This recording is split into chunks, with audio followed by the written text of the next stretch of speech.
Hey everybody, it's Neil and I have a voltage tester and pen type digital multimeter, and I want to show you guys this here. I took it out of the box just to get the battery in it, and the way the battery went in it is you just open up this little section here on the back, and it took the two batteries that came with the batteries, so we are good to go. And then we have the two little probes here so we can test things.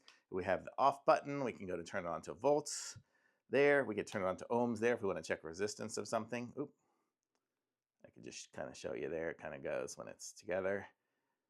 And then when it's off, it notices. And then I can go to volts right there. It beeps. It also has a light. Look, if I push that, it turns on. Oh, there's a little flashlight and a light on it. So I can go and say, okay, I'll put my positive on there and my negative on there. And it's 1.61. So it's a 1.5 volt. So it's just slightly more. I guess when they're new, the alkalines put out a little bit more power. Whoever knew. Well, now I know.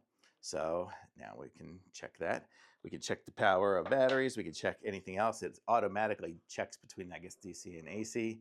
And then we can select, what does it do here? Auto, just different settings here to make it go there. It's on AC. So then I could put it into an outlet or something like that to check the power of that. So super cool. Nice little device and totally awesome. Thumbs up. Very useful.